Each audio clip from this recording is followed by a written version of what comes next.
Hi, everybody. We're here for another wonderful interview with one of the authors from the Born to Rise book project.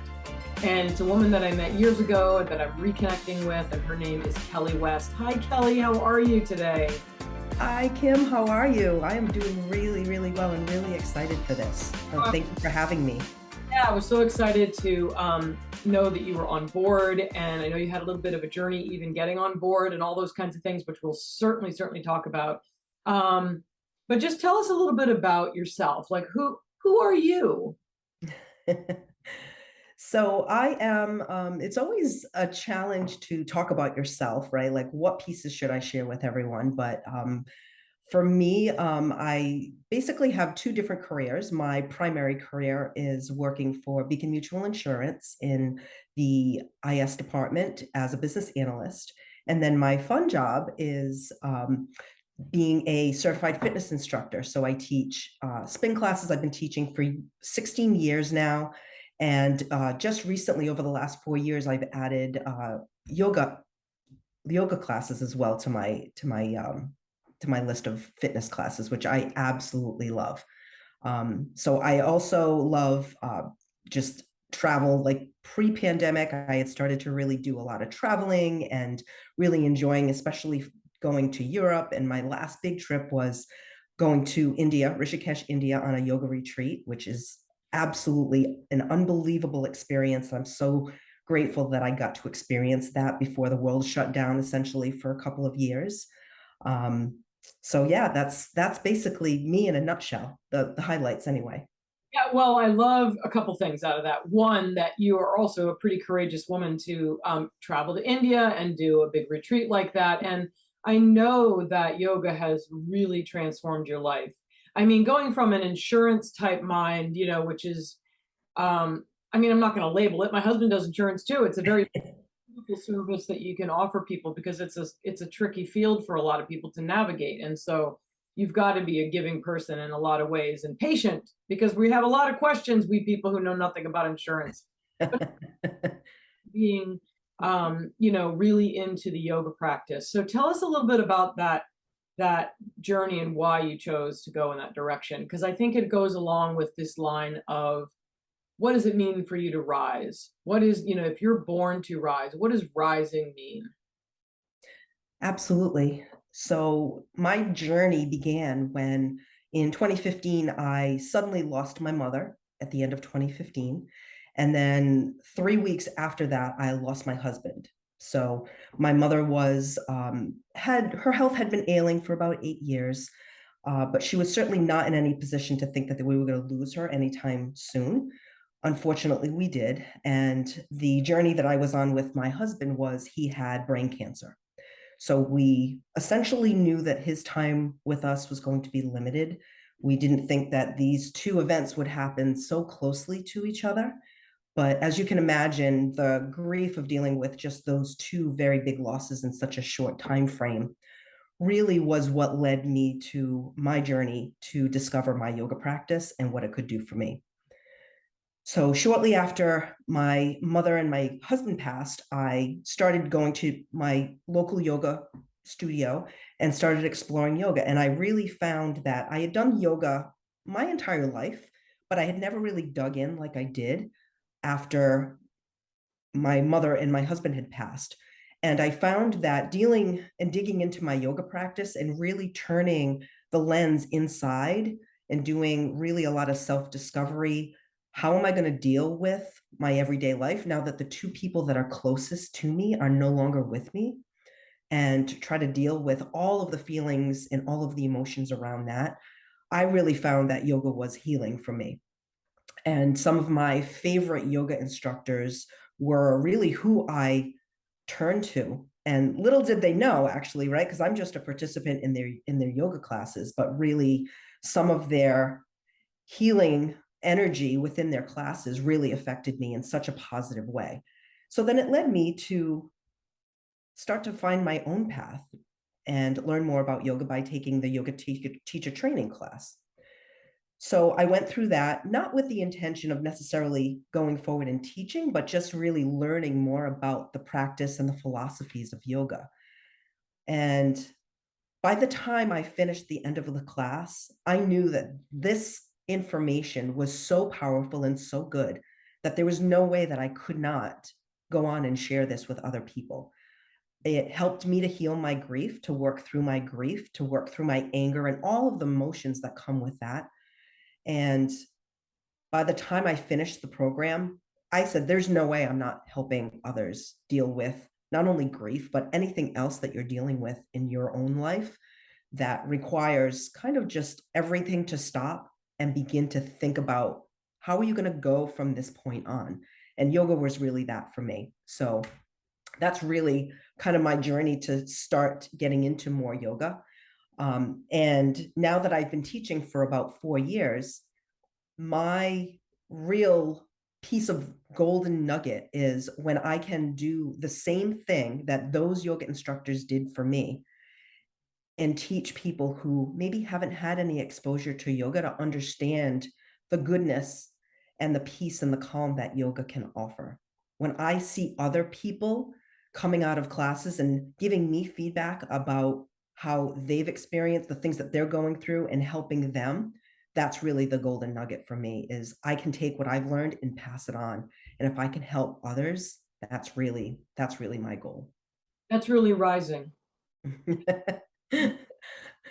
Yeah, turning lemons into lemonade, right? The ultimate right there. I think it's this idea of turning our experiences, the wisdom we gain from that, and then being able to do something with that wisdom, whether it's sharing it in a story like we're doing with the book, whether it's offering it through your programs, or whether it's simply living and being that as a model for others, right? And so I think it's really important and an interesting message for everyone that rising and expanding and raising your consciousness and all of that is unique to each person. You know, I think we always think, oh, we have to do something on such a grand scale, or it's got to affect millions of people, or it's not worth doing. Right. Oh, you're in a community, you know these people in your classes, you know that even one person could be affected by this.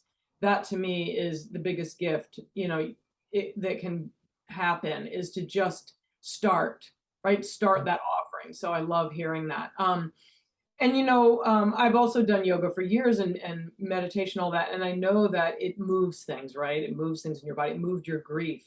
So talk about how this writing process is similar to that. Give us that little backstory, because you've told it to me, and I think it's just a great example of how yoga and things like that can get things moving.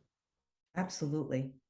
So I was approached by Marie, who is part of the Born to Rise group. And I knew Marie from a prior organization that I belonged to.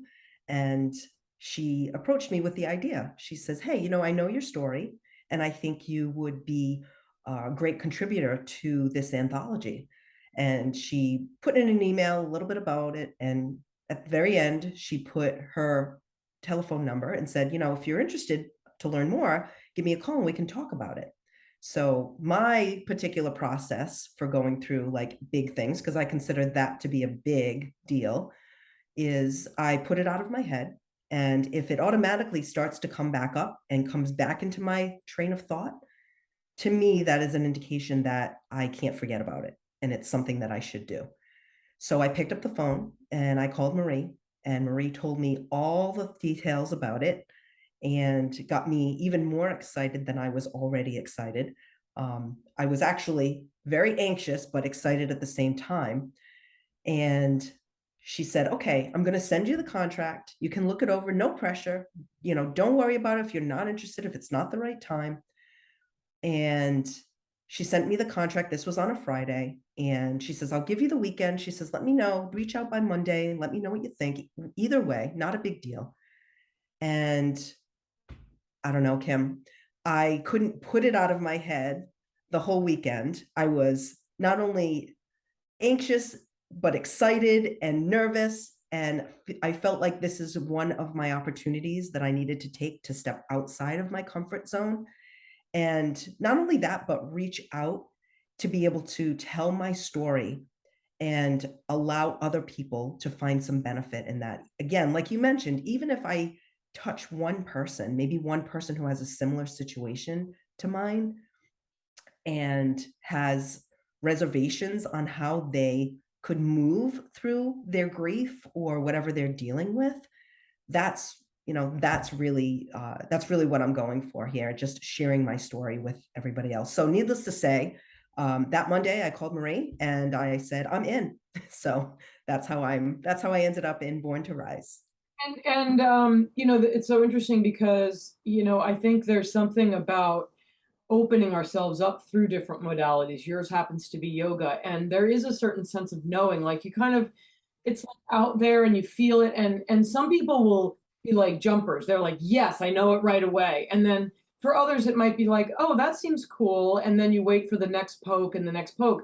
But there is something that's still like, it's like something out in the universe that really wants you to do something, keeps poking you because it's like, you're not listening. You're not listening. We want you. We want you. You need to do this. And there's sort of this trust in our own bodies messaging when we're open, when we're doing these different modalities where we start to expand, where we can start to hear those messages, and continue on. Because I think what I would love to hear, that I've heard you tell me already, is the other modality is obviously writing. What happened when you started writing that you didn't expect? So, as I mentioned a couple of times, I was really nervous, anxious, and excited, like all at the same time to start the project. And about a year after my mother and Mike had passed away, I started writing a story and then I put it away. I wasn't able to really get through much, but I just started. And interestingly enough, a couple of weeks before I had the connection with Marie, I found that notebook and I had that notebook open and I reread what I wrote. And then I just put it away, but it kind of piqued something in me. So I don't know if it was like my reach out to the universe to say, kind of give me a sign, like what is right. And then literally 2 weeks later, Marie contacted me. So flash forward where I start thinking about, okay, now I'm committed. Now I need to start writing my story. So a couple of weeks ago, I sat down with the intention of, I'm going to write an outline of what this story is going to look like, because I have a feeling that my story is going to be written, it will be large and I'll have to kind of cull it down and put it a little bit into more of a chapter. But I started writing. So when I started writing my fingers on the keyboard with the intention of writing an outline, what actually happened is my fingers didn't stop for the next hour and I wrote the first half of my story. So what started out to be a very anxious moment and I don't know where I'm going to begin, I wrote half of my story in an hour. So I'm really happy at the start that I've gotten so far. So yeah, that's really where my journey begins and continues. Well, what I love is it's an example of just starting, right? Like just tip your toe in, or just try a new modality, or give yourself an opportunity to see something differently, or try something different that you haven't never tried before. Because that to me is where we really are given these opportunities to grow, right? If we just sort of stay in the same lane, drive down the same highway, take the same route to work every day, we don't see a new tree, a new leaf, a new person, a new opportunity, a new thought might arise being triggered by something new that you see. So it's such a beautiful example of how we can put all these things into work. So I am so happy you're part of this. I can't wait to read your story, get to know you better, take a yoga class from you, Absolutely. or whatever they might want to follow up with you about. But you're the best. I love you. You're just glowing right now. I love you. I do feel like I'm glowing too. I do. Girl. Thank you for being a part of the project, Kelly, and I can't wait to hear more from you. Thank you for guiding our way. Yeah, take care. Thank you. Bye.